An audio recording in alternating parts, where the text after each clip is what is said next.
Assalamualaikum warahmatullahi wabarakatuh. Alhamdulillahirabbil alamin. Wabihi nasta'inu ala umur dunya waddin. Wassalatu wassalamu ala asyrafil anbiya'i wal mursalin wa ala alihi wa ajwajihi ajmain, amma ba'du. Segala puji bagi Allah yang telah melimpahkan nikmat serta karunia-Nya sehingga kita masih bisa beraktivitas di hari ini dengan keadaan sehat walafiat, dengan keadaan iman dan Islam. Selawat serta salam tak lupa kita junjungkan kepada baginda Nabi besar kita Nabi Muhammad Sallallahu Alaihi Wasallam, kepada para sahabatnya, para keluarganya, semoga kita para umatnya yang bisa mengikuti ajaran-ajaran beliau. Sebelumnya perkenalkan, nama saya Habib Wijaya. Asal saya dari Tangerang, dari Universitas Syekh Yusuf. Di sini saya akan menjelaskan tentang memaknai Al-Quran di era globalisasi. Di era globalisasi banyak menimbulkan perubahan dalam aspek kehidupan, khususnya dalam kehidupan umat Islam. Perubahan ini tidak dapat dihindarkan akibat ilmu pengetahuan dan teknologi yang semakin berkembang. Hal ini mengunggah kesadaran umat Islam akan pentingnya pendidikan Islam dan penguasaan ilmu pada masa di era globalisasi ini. Kita sebagai umat muslim sudah sepatutnya kita memahami makna Al-Quran, karena Al-Quran itu sendiri sebagai pedoman hidup kita hidup di dunia ini. Al-Quran diturunkan kepada Nabi Muhammad melalui perantara malaikat Jibril alaihi salam. Al-Quran ini memiliki banyak keistimewaan. Salah satunya dalam hadis dijelaskan, man qara'a harfan min kitabillahi falahul hasan wal hasanatu bi asrin amsalihha la aqul alif lamin harfan walakin alif harfan walamu harfan wa mimun harfan.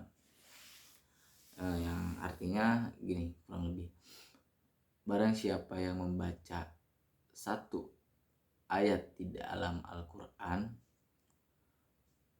maka ia akan mendapatkan satu kebaikan, dan kebaikan itu dilipat gandakan menjadi 10 kebaikan.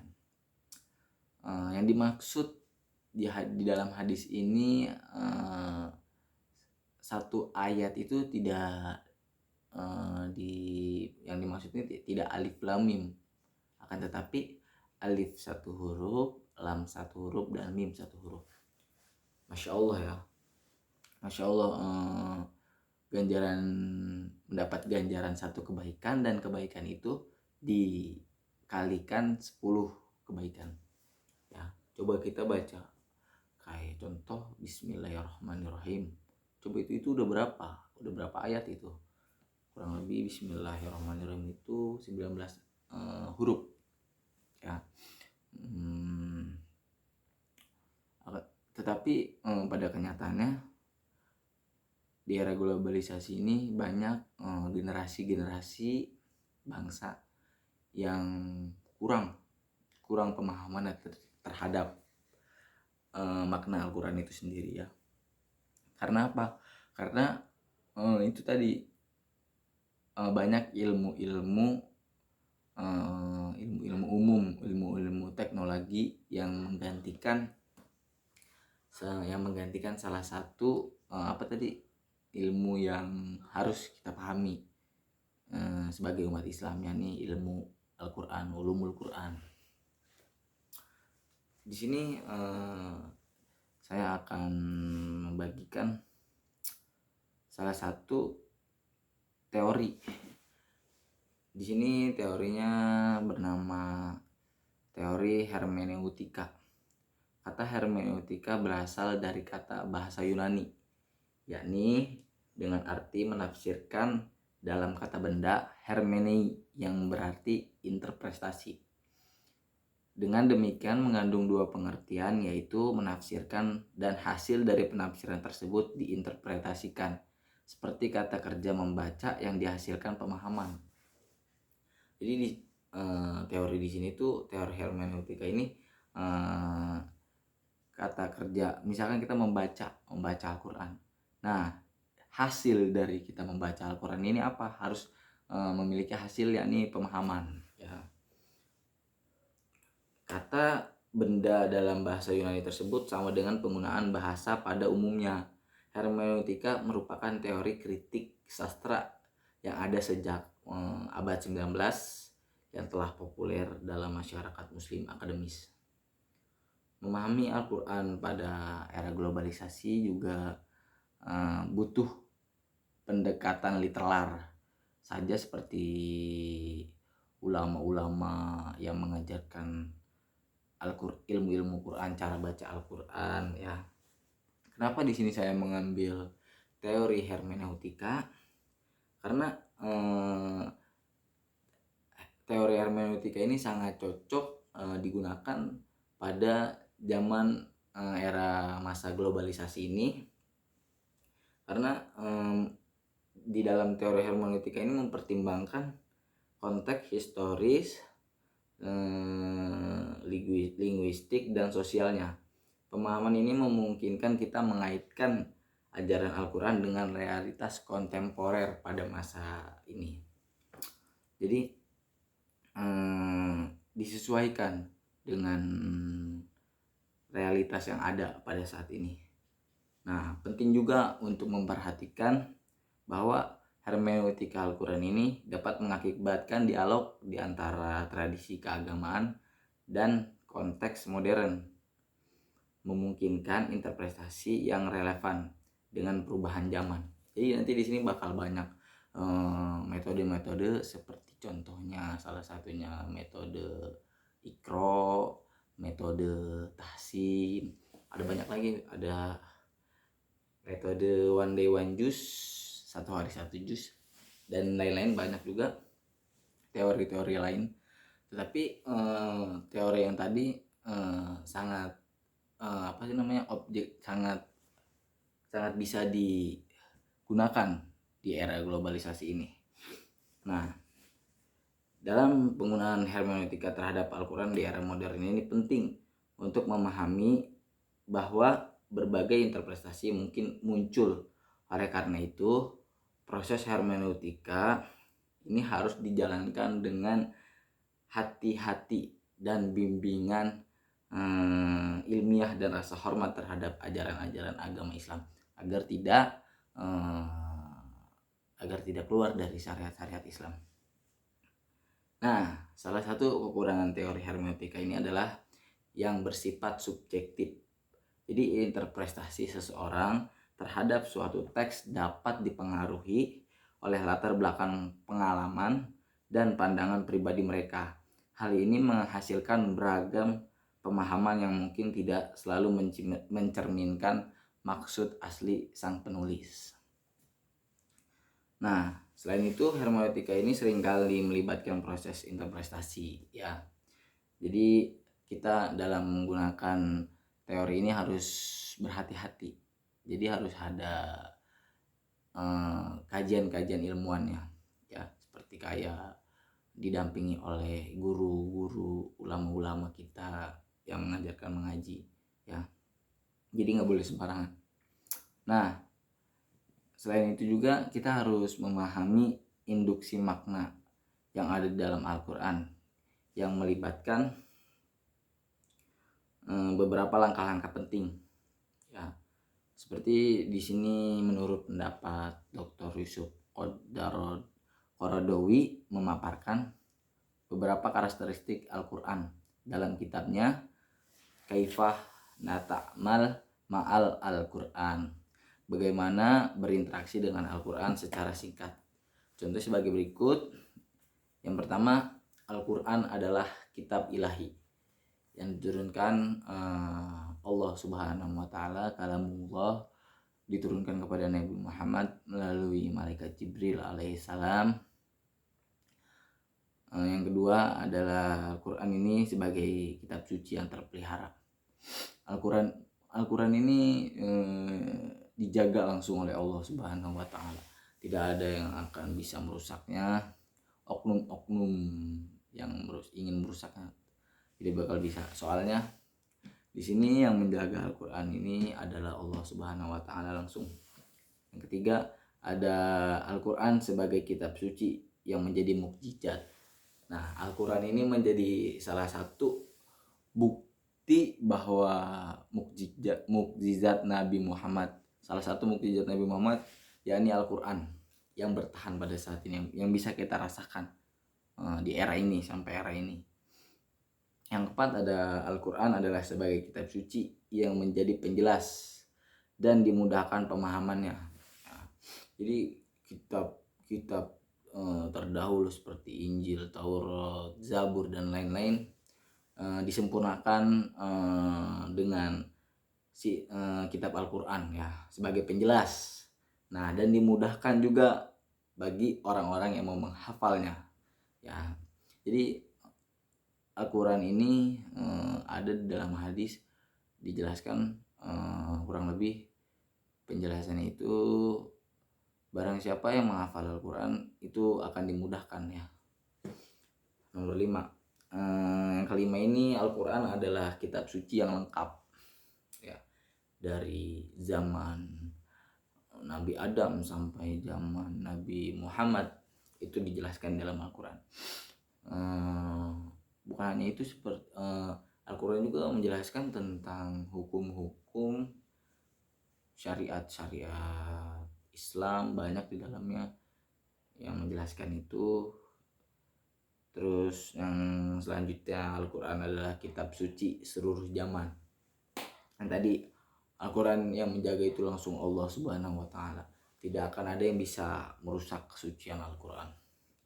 Yang ketujuh, Al-Quran sebagai kitab bagi seluruh umat manusia.